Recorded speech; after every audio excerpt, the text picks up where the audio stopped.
welcome back to our channel. My name is Shay. I am a full-time reseller on Poshmark, eBay, and Mercari. I am Tyler, part-time seller on eBay, Mercari, Poshmark. And today is another reseller recap. Yes, it is. So this is number 3, right? I think, yeah. Yeah, so if you like this style video, make sure that you go and check out the other reseller recaps that we've done. We've covered a whole range of topics, so it's been kind of fun for us. I kind of like it. Yeah, so we will get right into it.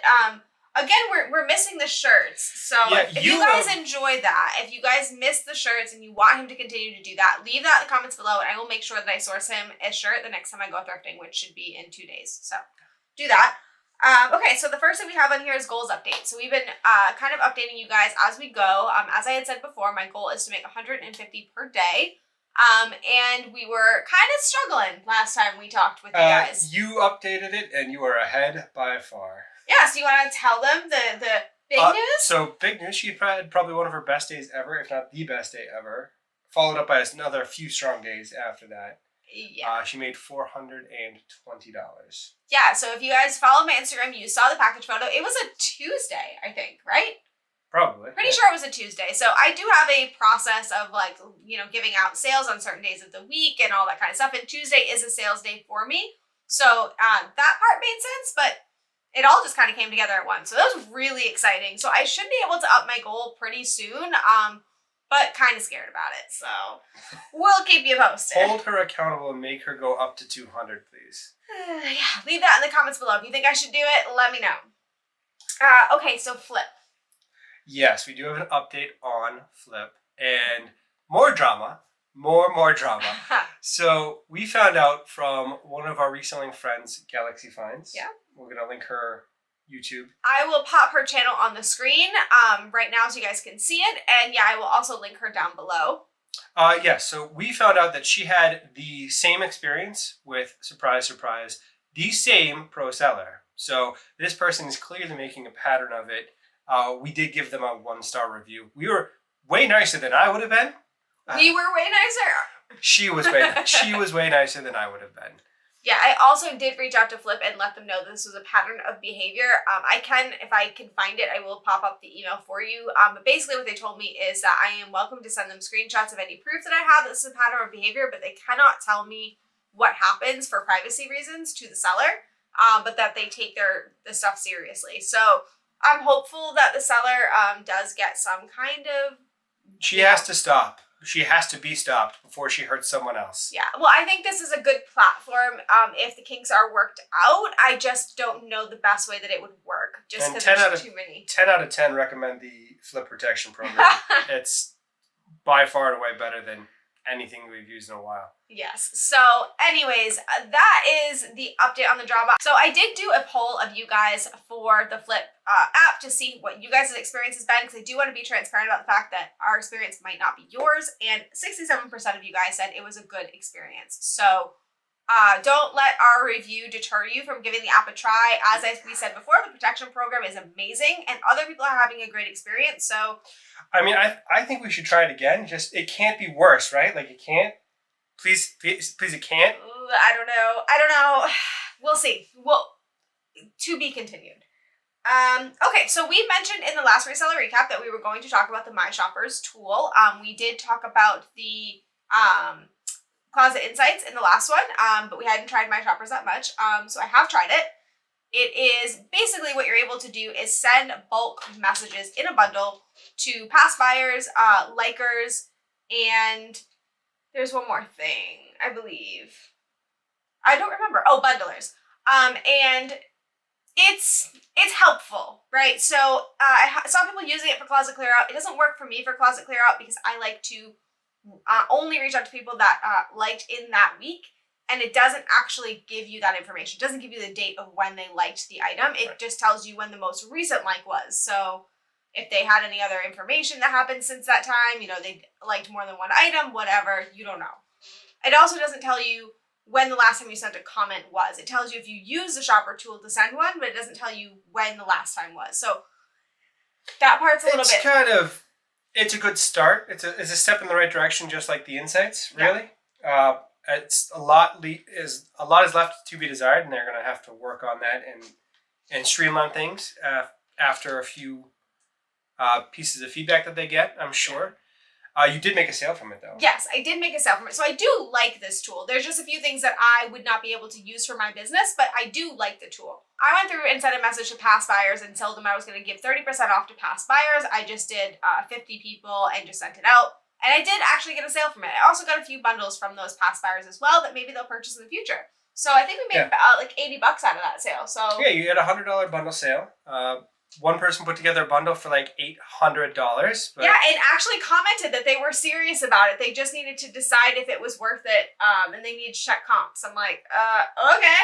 So yeah, so I definitely recommend using the tool. It's not perfect, but it's really a great tool, and I think that as they modify it, it's going to be really, really useful. All right. So on here, we have Nightmare versus Angel Buyer. So as you guys know, as a full-time reseller, you're going to have good buyers and bad buyers. So we did have a case this past week.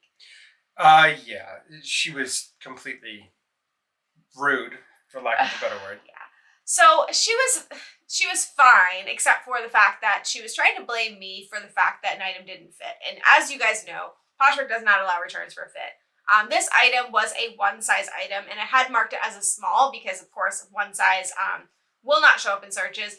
So that part was probably on me. However, I did put in the description in big letters, one size, and I also put measurements.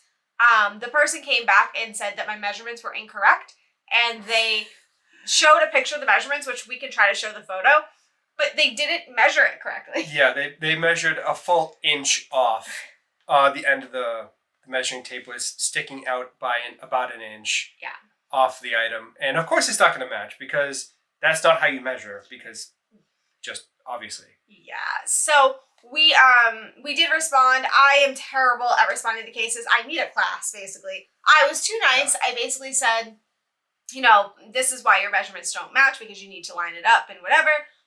If Poshmark wants to change their policy for this one case, we will accept that. And that was Poshmark looking at that. They said, oh, seller accepts the return, which I wasn't accepting the return. I was just trying to be kind and courteous. You were trying to pass off the responsibility to Poshmark, and they just kind of said, nope, it's your fault now. You said accept. Yeah, so I got to be better about that. I got to learn how to word things better, but it's fine. It is what it is. The item has come back, and I'll just have to list it better this time.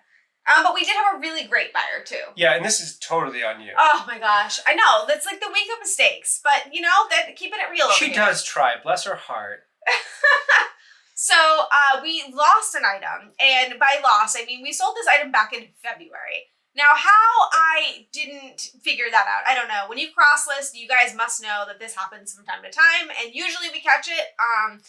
This time I didn't catch it, and I had to reach out to the person and say, hey, I'm so sorry, we spent so long looking for this, unfortunately we do not have it anymore.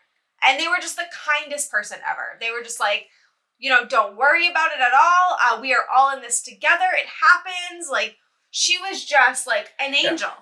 And oh no, yeah, I was sweating. Be the second person. Like, it's totally not okay to just be rude and miserable about things. Be nice. Be the reaction that you want to receive from other people. Yeah.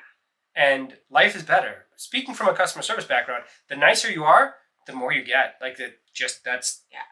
I mean, we've already decided if we find another item similar to what she purchased in her size, we're sending it. I saved her label. I have it folded over there because I will send it to her.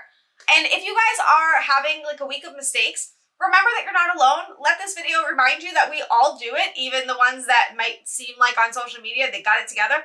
We don't have it together. So that's the very curated fake reality on Instagram. Yeah. Okay, and then finally, we like to tell you about our sourcing highlights. So from time to time, we find something really amazing, and this is just amazing because it never happens, and the way it happened was amazing. So just go ahead, you can. So you found a game. Yes. And it sells for what, $150, around $175? Yeah. Give or take? Mm-hmm. So you went into the store that is one of our favorite local places. That never has games. They have a very limited selection behind the counter in a case. It's a very small case. It's probably the size of a small filing cabinet. Yeah. So you were looking through them and you saw that one and you wanted to buy it, and they didn't let you see it. They didn't let you look to check the discs or anything. They just put it behind the counter, and I didn't even know the price. Yeah. Yeah, so basically when you go in there, you can tell them that you want something from behind the counter and you have a choice of buying it or holding it until you're ready. Now, I had just come in the store, so I told them to hold it for me. So when I came at the end, I was like, hey, so can I look at the thing that I'm purchasing, whatever? And they were like, oh, yeah, I'll put it in the bag for you. I'm like, well, can you tell me how much it is? Oh, yeah, I'll ring it up. Can I see if there are discs in there? They're like, oh, we checked that before we put it out, don't worry. It doesn't matter. For 150, 175, like, it doesn't matter the price, really. It would have mattered if it was like, $75. I was a little nervous, but I was watching as the numbers were rung in, and I'm like, okay, there's nothing crazy on here, so we're good. Ended up being $3. Yeah, $3. So score. But yeah, so that is everything we have. And honestly, I think it's been a great week, even though there's been ups and downs, and I am really looking forward to doing another one of these to let you know if we've upped our goal to 200. I think it's a good accountability tool for us to keep us on the right track, and we have switched digs. We are now in her office, which has the wonderful mural behind us. Yeah, and let us know what you think of that. Do you prefer our living room or do you like this? Because Tyler really likes this, so I mean, I'm up for whichever is easier. But that is everything we have, so we'll be back really soon with a new video. Thank you all for watching.